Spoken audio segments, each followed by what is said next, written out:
भारत के कई राज्यों में एसआईआर का काम चल रहा है। इसके लिए वर्तमान वोटर लिस्ट में जितने भी मतदाता है सबको अपना ई न्यूमरेशन फॉर्म भरना होगा। आप इस फॉर्म को ऑनलाइन कैसे भर सकते हो इसका पूरा तरीका हम आपको यहाँ पे बताएंगे। इसके लिए सबसे पहले गूगल में सर्च करेंगे वोटर पोर्टल और फिर जो पहली वेबसाइट है voters.eci.gov.in इसे ओपन करेंगे और फिर यहाँ पर जो ऑप्शन दे रखा है फिल ई न्यूमरेशन फॉर्म इस पे क्लिक करेंगे। इसके बाद में आपको यहाँ पे अपने रजिस्टर्ड मोबाइल नंबर से लॉगिन करना होगा। अगर आपका कोई भी mobile number ECI net portal पे रजिस्टर नहीं है तो आप साइन अप बटन पे क्लिक करेंगे और फिर यहाँ से अपने मोबाइल नंबर ईमेल आईडी लगा करके अपने आप को रजिस्टर करेंगे। मैं पहले से यहाँ पे रजिस्टर हूँ तो मैं लॉगिन बटन पे क्लिक करता हूँ। यदि आप स्वयं का लॉगिन आईडी नहीं बनाना चाहते हैं तो अपने रिश्तेदार आदि की लॉगिन आईडी का उपयोग करके भी आप अपना गणना प्रपत्र ऑनलाइन भर सकते हैं। जैसे मैं अपने रजिस्टर्ड मोबाइल नंबर डाल के रिक्वेस्ट ओटीपी बटन पे क्लिक करूंगा। ओटीपी डाल के वेरीफाई एंड लॉगिन बटन पे क्लिक करते हैं तो हम यहाँ पे लॉगिन हो चुके हैं। आप यहाँ से देख सकते हैं कि यहाँ पे प्रोफाइल और लॉगआउट का ऑप्शन आने लग गया है। अब हम फिल ई न्यूमरेशन फॉर्म पे क्लिक करेंगे और जिस मतदाता का परिगणना प्रपत्र हमें ऑनलाइन करना है उसका वर्तमान में किस राज्य की वोटर लिस्ट में नाम है उस राज्य को सिलेक्ट करेंगे और यहाँ पर उसके वर्तमान इपिक नंबर यहाँ पे डालेंगे। मुझे मेरी माता का ई न्यूमरेशन फॉर्म ऑनलाइन करना है तो मैं अपने माता के वर्तमान वोटर आईडी कार्ड नंबर या इपिक नंबर यहाँ पे लगाऊंगा और सर्च बटन पे क्लिक करने पर मेरी माताजी की वर्तमान वोटर लिस्ट में जो सूचनाएं हैं वो आपको यहाँ पे दिखाई देगी। यहाँ पे यह जरूरी है कि आपका वोटर आईडी कार्ड में जो नाम है यही सेम नाम आपके आधार कार्ड में भी होना चाहिए। अगर ऐसा नहीं है तो आपको यह ई न्यूमरेशन फॉर्म या गणना प्रपत्र ऑफलाइन रूप से आपको अपने इस बीएलओ से संपर्क करके ऑफलाइन इसे जमा करवाना होगा। इसके साथ ही आपके इपिक कार्ड में मोबाइल नंबर भी रजिस्टर्ड होने चाहिए। यदि आपको यह नहीं पता है कि आपके मोबाइल नंबर कौन से रजिस्टर्ड हैं तो आप यहाँ पे कोई भी मोबाइल नंबर डालेंगे और सेंड ओटीपी पे क्लिक करेंगे तो आपको यहाँ पे बता दिया जाएगा कि आपके मोबाइल नंबर रजिस्टर्ड हैं या नहीं। यदि हैं तो ये मोबाइल नंबर रजिस्टर्ड हैं और नहीं है तो आप क्लिक हियर बटन पे क्लिक करके अपने मोबाइल नंबर यहाँ पे जोड़ सकते हैं। लेकिन मेरे मोबाइल नंबर यहाँ पे जुड़े हुए हैं लेकिन वर्तमान में यह सिम मेरे पास नहीं है तो मुझे मेरे दूसरे मोबाइल नंबर तुरंत ही ऐड करने के लिए मैं यहाँ पे क्लिक हियर पे क्लिक करूंगा और यहाँ से चूंकि मैं लॉगिन मेरे इपिक कार्ड से हुआ हूं जो मेरे इपिक कार्ड में रजिस्टर्ड नंबर है, लेकिन मुझे मेरी माताजी के इपिक कार्ड में मोबाइल नंबर ऐड करने हैं तो मैं अदर इलेक्टर सेलेक्ट करूंगा और मेरी माताजी का यहाँ पे इपिक नंबर लगाऊंगा और फिर सबमिट बटन पे क्लिक करूंगा तो मेरे माताजी की वर्तमान वोटर लिस्ट की सूचना यहाँ पे दिखाई देगी। ओके बटन पे क्लिक करूंगा, correction of entries in existing elector roll select करूंगा और ओके बटन पे क्लिक करूंगा। मैंने यह प्रोसेस कल बीच में छोड़ दी थी, मैं इसे यहीं से चालू कर सकता हूँ वापस से, लेकिन मैं आपको दोबारा बताता हूँ। इसे क्रॉस कर देता हूँ और नीचे यहाँ पे आएंगे और यहाँ से सिर्फ मोबाइल नंबर को सिलेक्ट करेंगे। जो मोबाइल नंबर हम यहाँ पे जोड़ना चाहते हैं वो मोबाइल नंबर मैंने यहाँ पे लगा दिए हैं और फिर नेक्स्ट बटन पे क्लिक करूंगा। यहाँ पे अपने पैलेस का नाम डालूंगा और फिर नेक्स्ट बटन पे क्लिक करूंगा।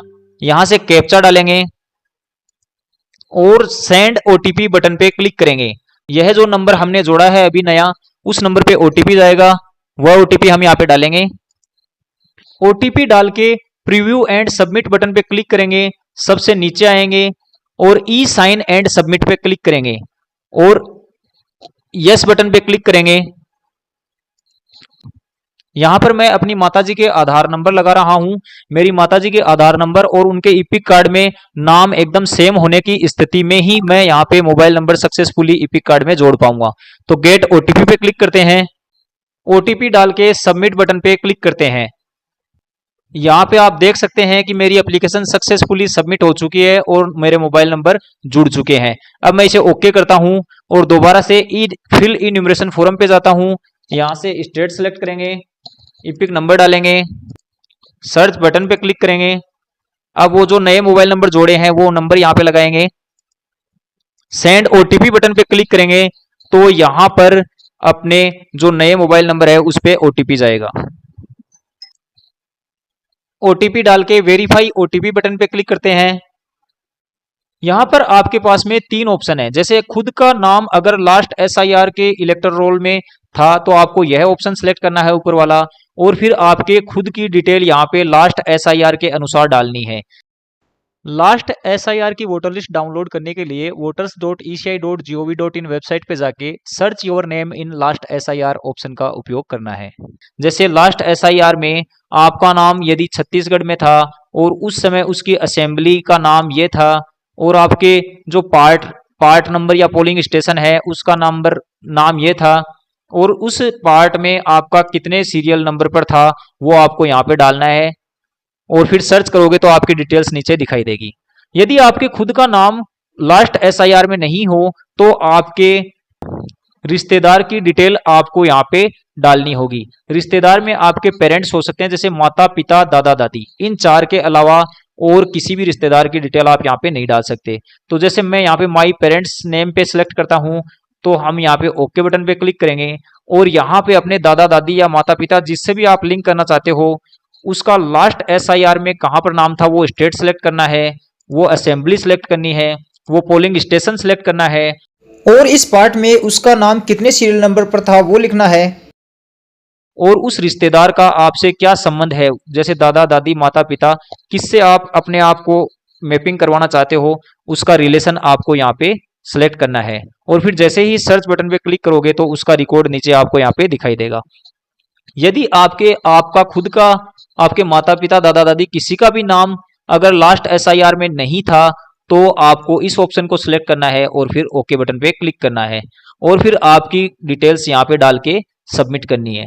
तो जैसे मेरी माताजी का खुद का नाम लास्ट एसआईआर में था, तो मैं यहाँ से सबसे पहला option my name exist in electoral roll of last SIR इसे सिलेक्ट करता हूँ, ओके बटन पे क्लिक करता हूँ, और यहाँ से अपनी माताजी का उस समय की डिटेल वो यहाँ पे डालता हूँ। जैसे लास्ट एसआईआर में मेरे माताजी के नाम जिस स्टेट में था वह स्टेट यह था, और जिस असेंबली में था वह असेंबली यह थी, और उस असेंबली के कौन से पोलिंग स्टेशन पे नाम था वह पोलिंग स्टेशन या पार्ट नंबर यह था, और उस पार्ट में कितने सीरियल नंबर पर मेरी माताजी का नाम था वो यह था। तो मैं सर्च बटन पे क्लिक करूंगा और यहाँ से आप देख सकते हो मेरे माताजी की लास्ट एसआईआर की जो रिकॉर्ड है वो आपको यहाँ पे दिखाई दे रहा है। यहाँ से मैं my name exist in electoral roll इस पे क्लिक करता हूँ, इस चेकबॉक्स को, और कंटिन्यू बटन पे क्लिक करता हूँ। यहाँ पे मैंने मेरी माताजी की जो पर्सनल डिटेल्स है वो यहाँ पे डाल दी है। जैसे जन्म तिथि डाल दी है, उनके पिता का क्या नाम था वो डाल दिया है, मेरी माताजी की माता का क्या नाम था वो डाल दिया है, और यहाँ पर स्पाउस का नेम यानी पति का नाम, यानी जो मेरे पिताजी का नाम है वो मैंने यहाँ पे डाल दिया है, और यहाँ से पैलेस का नाम डाल दिया है। और यहाँ पे आप देख सकते हो जिन फील्ड के आगे ऑप्शनल लिख रखा है वो सूचना अगर आपके पास उपलब्ध है तो आप दे सकते हो, और उपलब्ध नहीं है तो आप इन्हें छोड़ सकते हो। इसके अलावा जो स्टार मार्क हैं उनमें आपको सूचना भरनी जरूरी है।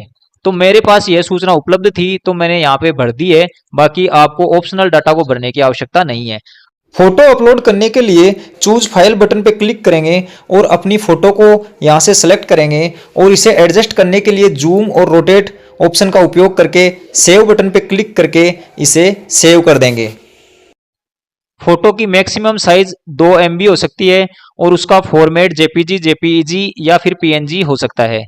इसके बाद हम नीचे स्क्रॉल करेंगे और यहाँ से देख सकते हैं खुद की डिटेल अगर डालनी है तो ये आपकी सूचना इस कॉलम में हाईलाइट होगी, और अगर आपने माता पिता दादा दादी की सूचना डाली है तो वो आपको इस फील्ड में आपको यहाँ पे दिखाई देगी। अगर आपसे किसी प्रकार की कोई गलती हो जाती है तो आप एडिट बटन पे क्लिक करके इसे वापस से सही भी कर सकते हैं। अगर आप अपने दादा दादी या माता पिता की डिटेल डालना चाहते हैं तो ऐड बटन पे क्लिक करके उनकी डिटेल यहाँ पे डाल सकते हैं। यानी खुद की डिटेल लेफ्ट साइड के इस कॉलम में आएगी और माता पिता दादा दादी की डिटेल्स हैं वो इस साइड में आएगी। अब हम सबमिट बटन पे क्लिक करते हैं। यहाँ से हमें पुनः आधार से ऑथेंटिकेट करना होगा, और आधार में जो मतदाता का नाम है और इपिक कार्ड में जो मतदाता का नाम है दोनों एक जैसे होने की स्थिति में ही आप इसे सबमिट कर पाएंगे। तो मैं यहाँ पे अपनी माताजी का आधार नंबर डाल देता हूँ और गेट ओटीपी बटन पे क्लिक करता हूँ। ओटीपी डाल के सबमिट बटन पे क्लिक करते हैं। आप यहाँ पे देख सकते हैं कि आपका इन्यूमरेशन फॉर्म सक्सेसफुली सबमिट हो चुका है। डाउनलोड रिसिप्ट पे क्लिक करके आप इसकी रिसिप्ट है वो डाउनलोड कर सकते हैं। यह फॉर्म बीएलओ के पास सबमिट हो चुका है। अब आपको ऑफलाइन फॉर्म भरकर बीएलओ को देने की आवश्यकता नहीं है।